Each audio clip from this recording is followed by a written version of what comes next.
What's going on, beautiful people? It's raining right now, but we about to go to the park to get it in. You know what I'm saying? Cause we dedicated to that self-improvement. I'm currently using my wife's camera. I don't know how it looked because it's not as epic as my camera, but I got the little man with me. Hey, say what's up. Say what's up. What's up? Say what's up. You gotta say it with your chest. Say what's up. What's up? Bro, with your chest. Ouch! Say it with your chest. What's up? Oh, wow, bro. As soon as I turned the car on, it started raining heavier. As soon as I turned the car on, didn't as soon as I turned the car on, it started raining heavier? Yes.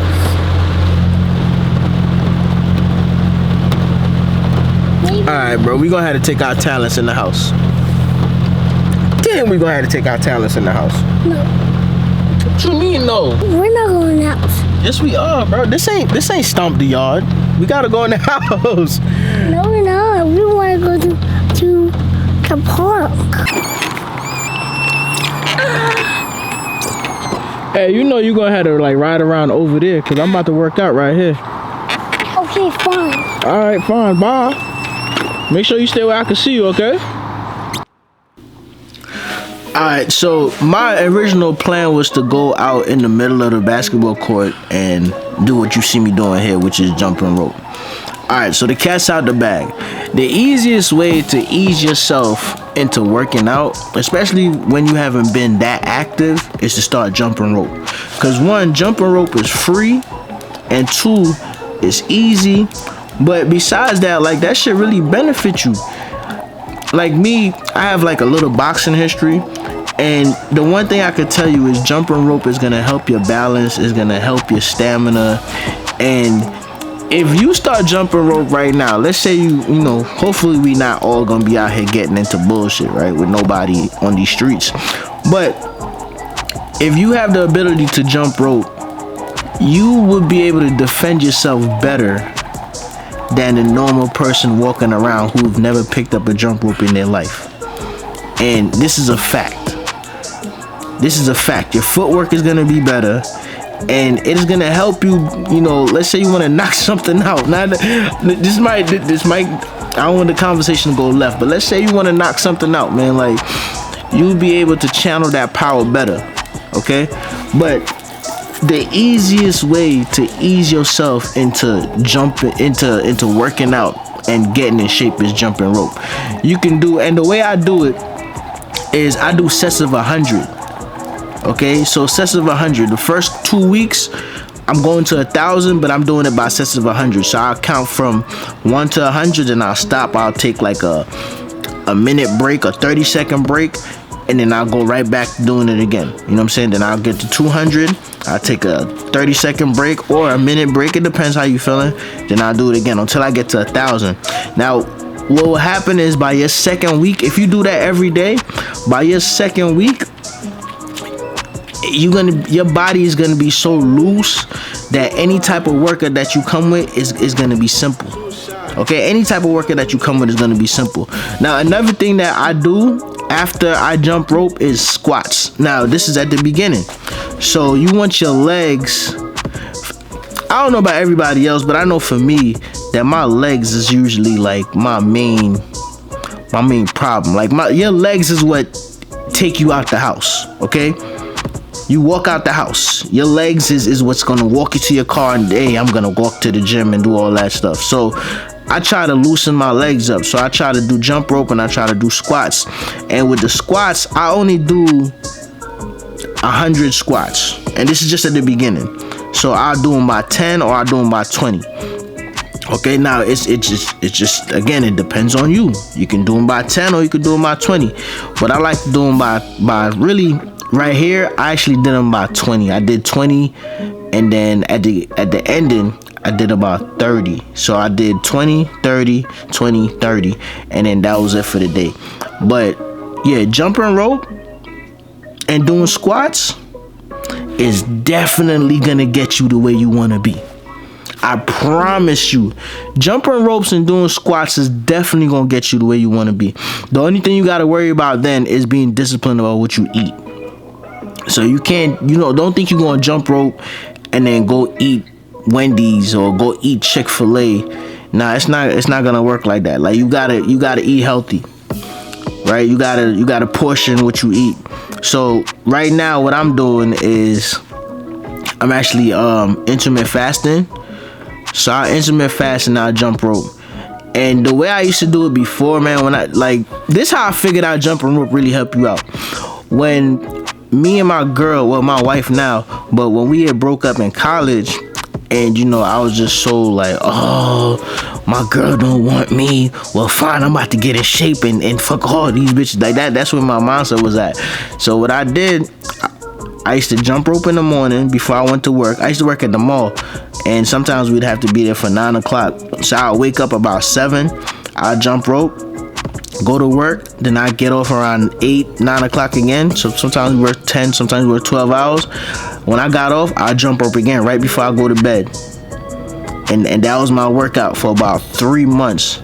I only jump rope and I did push-ups. I jump rope and I did push-ups. And I had an ab roller and stuff like that. But that was the only thing I did. I didn't lift no weights, none of that.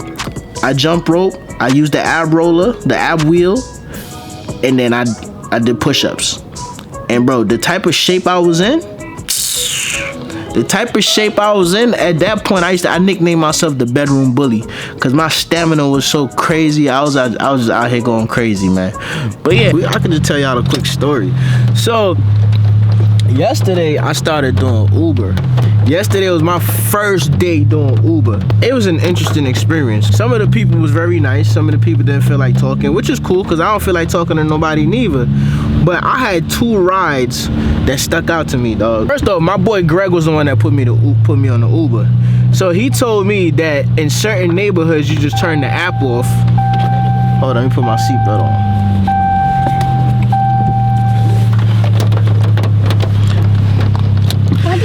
He told me that in certain neighborhoods you turn the app off because it's the hood and you don't want to go pick nobody up in the hood. There's a chance you might get robbed, right? And I am a super paranoid person. I am super paranoid. I will say that. I go to the airport, right? And at the airport my app started messing up, so I ended up getting back on the highway. And once I got on the highway, the Uber app started running better, and it told me I had a ride. Now the way it looked like I was going back to the airport to pick somebody up, but it turns out it was taking me to a place called East Point. And East Point is one of the hoods in Atlanta. I'm gonna keep it 100. Thinking I'm on the phone with my boy too, and I'm telling him, I'm like, bro, this should take me to the hood, bro. Like, should I cancel the ride? And it being my first day, I didn't want to leave a bad taste in Uber's mouth. Like, oh, this nigga just started and now he canceling rides. I didn't want to do that. So I'm like, all right, let me go ahead. I'm gonna go pick these people up. Y'all pull up in the damn near in the middle of nowhere, and 2 young motherfuckers get in the car. Now, if you follow what's been going on in Atlanta, majority of these niggas doing wild shit. It's these young boys, right? They get in the car, they smell the stink of weed. Now, I'ma sound like a Karen, cause I felt kind of bad that I was judging 2 young black boys, cause I'm black, and I don't want nobody judging me. But at the same time, you gotta understand my situation. It's nighttime. It was like 11:40, 11:50 at night. We in the middle of nowhere. Shh. We in the middle of nowhere, and all right, so they get in the car, and as soon as they get in the car, they start unzipping their book bag. Say, Kim, shush. Let me finish telling the story. So as soon as they get in the car, they start unzipping their book bag. And I'm like, yo, bro, am I tripping? So now I done turned the radio down. I'm trying to, listen to if they any type of conversation. And then I got my gun on me too, so I have my gun like right here on my chest. You feel me? So I'm low-key clutching my gun, but they sitting behind me, so even me clutching my gun, I can't do shit. There's nothing I can do. If it's up, then it's up. You feel me?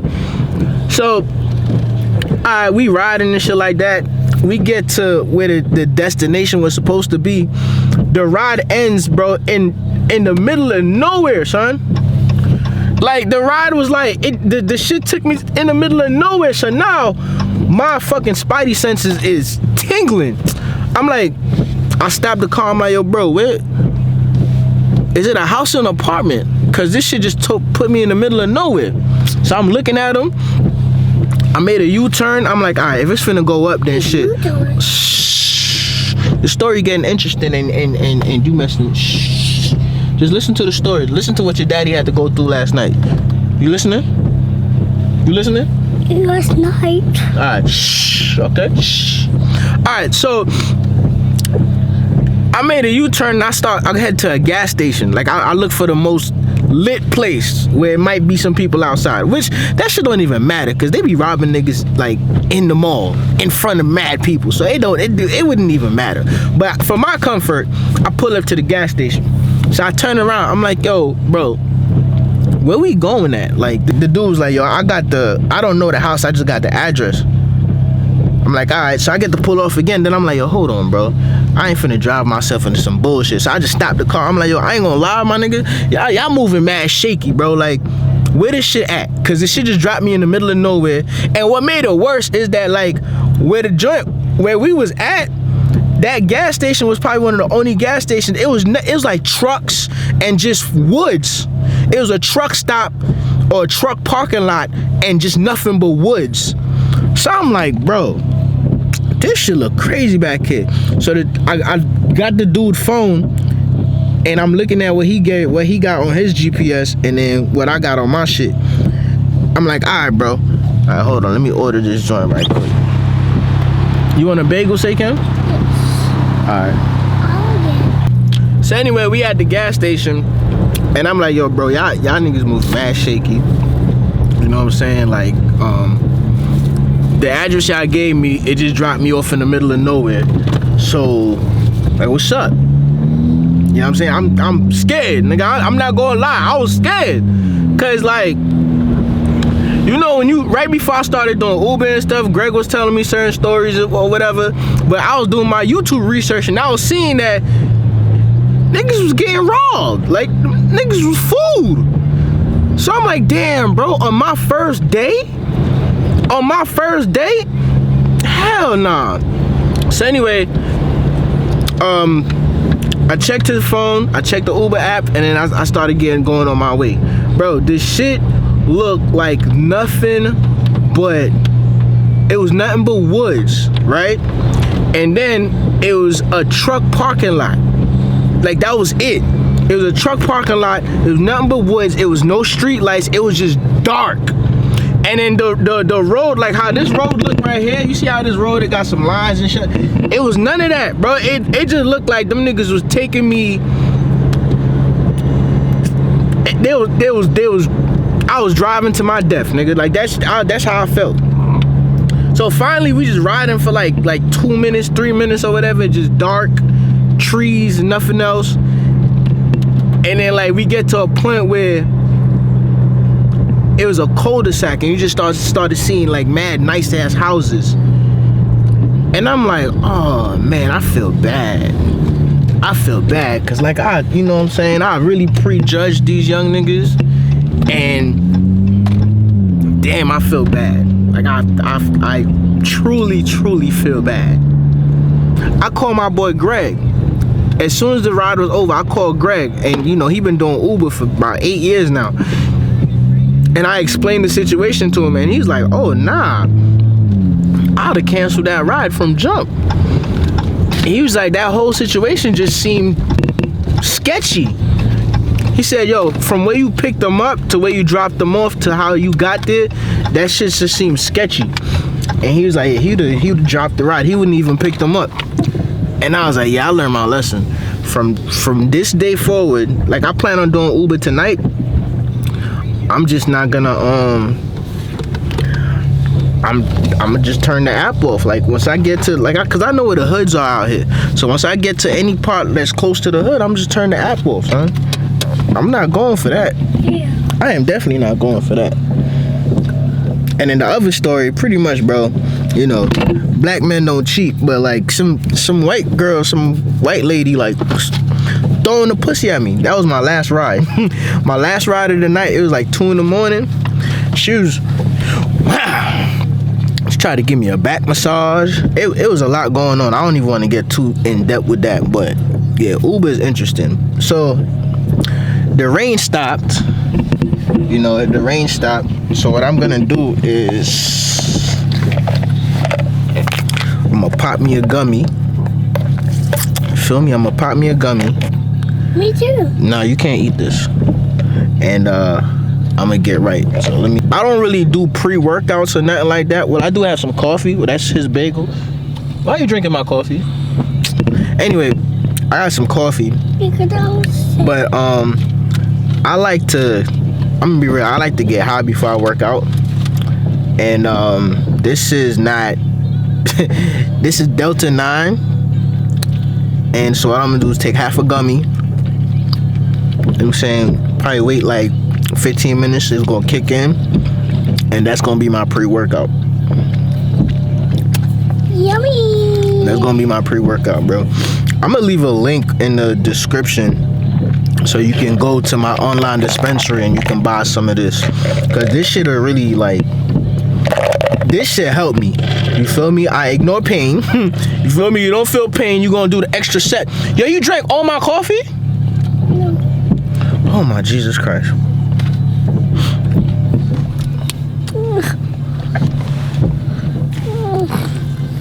Oh my God, bro. This man drank all my coffee.